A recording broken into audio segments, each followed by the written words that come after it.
तो क्या अब ट्रेनों में वेटिंग लिस्ट का झंझट खत्म हो जाएगा और क्या सभी आम आदमी को अब कंफर्म टिकट मिलने लगेगा? तो जानेंगे इस बारे में बेहतरीन से बेहतरीन जानकारी देंगे आज आपको अपने सेशन में। जुड़े रहिएगा हमारे चैनल के साथ, इसीलिए हमारे चैनल को सब्सक्राइब कर लीजिएगा और वीडियो को लाइक कर लीजिएगा। नमस्कार, मैं गौरव प्रकाश स्वागत करता हूं आपके अपने चैनल स्टडी शॉर्ट्स पर। आज हम आपको जानकारी देंगे इस देश में आम आदमी की एक बहुत बड़ी समस्या यानी कि वेटिंग लिस्ट टिकट के बारे में। वर्तमान समय में जब भी हम ट्रेन की टिकट लेने या तो काउंटर पे जाते हैं या फिर ऑनलाइन कटवाते हैं, लेकिन समस्या क्या आती है? समस्या यही आती है कि जब भी हम ट्रेन का टिकट देखते हैं तो क्या होता है, या तो वो आरएसी में हो जाता है या वह वेटिंग लिस्ट में रहता है।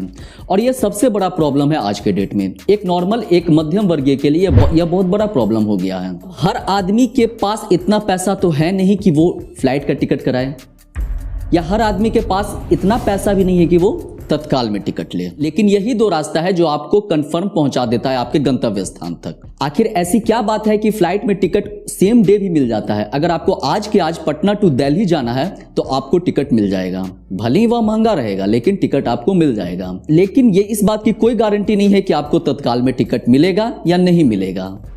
तो इसके बारे में बेहतरीन से बेहतरीन जानकारी देंगे आपको सेशन में। समझिएगा होता क्या है। हमारा जो रेलवे सिस्टम है, हमारा जो इंडियन रेलवे सिस्टम है, उसमें क्या है?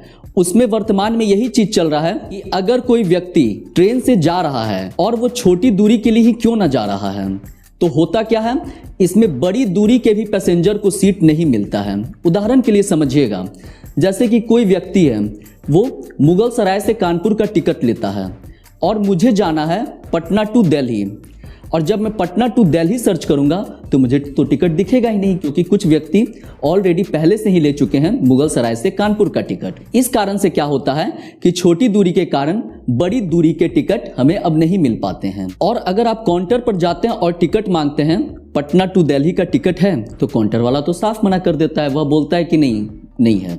चलो, जो ऑनलाइन देख रहे हैं, चाहे वो किसी भी साइट पर देखें, वो अलग अलग स्टेशन पे सर्च करके देख लेते हैं।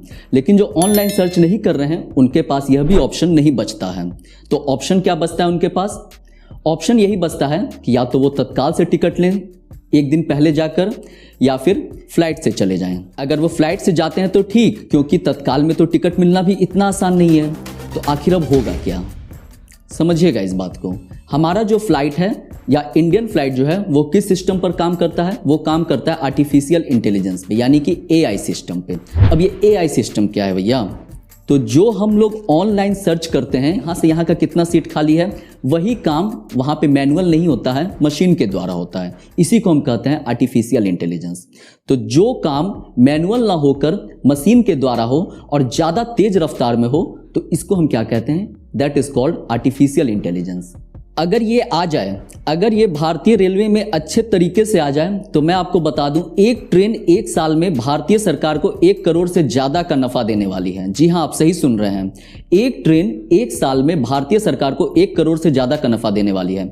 और ये बात अब भारत सरकार को पता चल चुका है और वो इसीलिए इस पर अच्छे तरीके से अब काम करने जा रही है। इससे आम जनता को क्या फायदा होगा? इससे आम जनता को यह फायदा होगा कि अब उसको वेटिंग लिस्ट के झंझट से मुक्ति मिल जाएगी। तो अब रेलवे इस झंझट से बचने के लिए क्या करने जा रही है? तो मैं आपको बता दूं, अब रेलवे इस झंझट से बचने के लिए एआई ला रही है, यानी आर्टिफिशियल इंटेलिजेंस ला रही है। समझिएगा इस बात को। इससे पहले क्या होता था, यानी कि बात यह है कि हर स्टेशन का एक फिक्स कोटा होता है। इसका मतलब कि हर एक स्टेशन को एक अपना अमाउंट ऑफ सीट फिक्स रहता है। बात को समझिएगा, एग्जांपल के द्वारा आपको समझा रहे हैं। जैसे पटना से दिल्ली कोई ट्रेन जा रही है, तो पटना में एक फिक्स अमाउंट ऑफ सीट है, कोटा में अवेलेबल है। उसके बाद फिर मुगल सराय में कुछ सीट अवेलेबल है, उसके बाद फिर कुछ सीट कानपुर में है। मतलब कि अगर आप ये मानिए कि अगर एक ट्रेन में 1000 सीट है, तो कुछ कोटा पटना का है, उसमें मान लो कि 250 कोटा पटना का है, फिर 300 कोटा मुगल सराय का है, फिर 400 साढ़े 400 कोटा कानपुर का। मतलब मैं एक उदाहरण दे रहा हूं। इसी तरह से अलग अलग स्टेशन का अलग अलग कोटा बटा हुआ होता है। अब समझिएगा कि जो हम अभी तक एआई आपको समझा रहे थे वो क्या करेगा, तो वो इसी कोटा को रीअरेंज करके अल्टरनेट यात्री को सीट देगा। इस तरह से जितने वेटिंग लिस्ट वाले यात्री हैं उनको सीट मिलने में काफ़ी आसानी हो जाएगी, काफ़ी वो सुविधा से जाएंगे। अच्छा, एक बात समझिएगा, मान लीजिए कि किसी आदमी को पटना से दिल्ली जाना है और वो पटना से कंफर्म टिकट भी लिए हुए हैं, तो क्या वह दिल्ली तक जा सकता है? तो हाँ, बिल्कुल जा सकता है। लेकिन हुआ ये कि किसी कारणवश वह ट्रेन में चढ़ नहीं पाया। किसी भी कारणवश वह ट्रेन में नहीं चढ़ पाया, तो अब क्या होगा, थोड़ी दूर जाने पर मतलब कि 15-20 मिनट के बाद टीटी आएगा। टीटी जब आएगा तो वो क्या देखेगा कि इस सीट पर तो वो बंदा है ही नहीं बैठा हुआ, और वह क्या करेगा, उस सीट को वैकेंट डिक्लेयर कर देगा। जैसे ही वह उस सीट को वैकेंट डिक्लेयर करेगा, अगले स्टेशन पर वो वाला सीट अवेलेबल दिखाएगा, और वो वाला सीट फिर कोई अगर चाहे तो करंट टिकट लेकर उस सीट पर आ सकता है। तो आजकल आप लोग देखते होंगे टीटी के हाथ में जो टैबलेट होता है वो बेसिकली यही काम करता है। एक बात समझिएगा, आजकल टीटी के पास आप देखते होंगे कि एक टैबलेट होता है, तो आखिर वो उस टैबलेट से करते क्या हैं, तो वो उस टैबलेट का यूज़ यहाँ पर करते हैं कि सपोज दैट कोई इंसान अपने ओरिजिनेशन स्टेशन यानी कि शुरुआती स्टेशन पर चढ़ नहीं पाता है या वह ट्रेन मिस कर देता है, तो फिर ऐसे केस में क्या होता है, तो फिर ऐसे केस में होगा ये कि कुछ देर बाद जब टीटी आते हैं और वह यह देखते हैं कि यह सीट खाली है, यानी कि जिसके नाम से यह सीट एलोकेटेड है वह इस सीट पर नहीं आया, तो वो क्या करते हैं, उस सीट को वैकेंट डिक्लेयर कर देते हैं। अब जब वैकेंट डिक्लेयर कर देता है तो उसके आगे से जो भी यात्री अगर उस सीट पर जाना चाहते हैं तो उनके लिए वह करंट टिकट अवेलेबल हो जाता है। यही एक सबसे बड़ा फायदा है आजकल जो टीटी के हाथ में आप टैबलेट देखते हैं उसका। आखिर भारतीय रेलवे फ्लाइट का एआई सिस्टम क्यों कॉपी करना चाह रहा है, तो समझिएगा इस बात को। यहाँ पर समझने वाली बात यह है कि इंडियन रेलवे फ्लैक्सी फेयर करने वाला है, यानी कि जो फ्लैक्सी फेयर अभी तक हम लोग देखते थे फ्लाइट में, वो फ्लैक्सी फेयर अब इंडियन रेलवे भी शुरू करने जा रहा है। क्या है ये फ्लैक्सी फेयर, तो समझिएगा इस बात को। फ्लैक्सी फेयर वह चीज़ होता है कि जब हम टिकट यात्रा से 2 महीना 3 महीना पहले लेते हैं तो वो हमें क्या दिखाता है, काफ़ी कम रेट दिखाता है।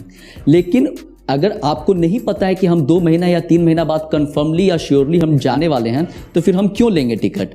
इसीलिए जब आप यात्रा के 4 दिन 5 दिन या सेम डे टिकट लेते हैं तो इसका फेयर काफ़ी बढ़ जाता है।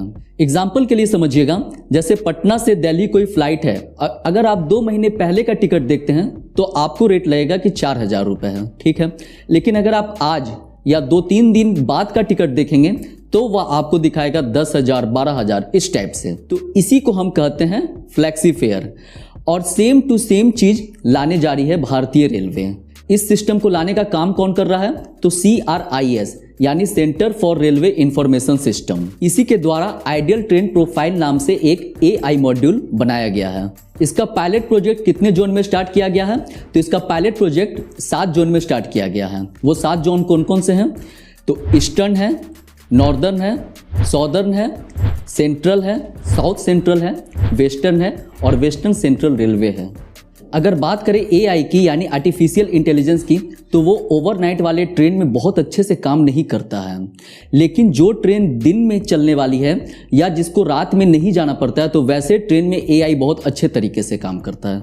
हम उम्मीद करते हैं कि सरकार की तरफ से ये एक अच्छा कदम हो और आम आदमी को भी इससे अच्छी राहत मिले। आज का सेशन समाप्त करने से पहले आप देख रहे होंगे कि हमारे चैनल का नाम आपके सुझाव के द्वारा बदल चुका है। मतलब कि आप लोगों ने सुझाव जब दिया था कि चैनल का नाम बहुत बड़ा है, उसके बाद हमने इस चैनल का नाम छोटा किया है। यानी कि पहले जो था छोटी मगर अनोखी बातें, अब क्या हो गया, ये स्टडी शॉर्ट्स हो चुका है। अगर आप पहली बार हमारी चैनल पर आए हैं तो हमारे चैनल को सब्सक्राइब कीजिए, वीडियो को लाइक कीजिए। Thank you.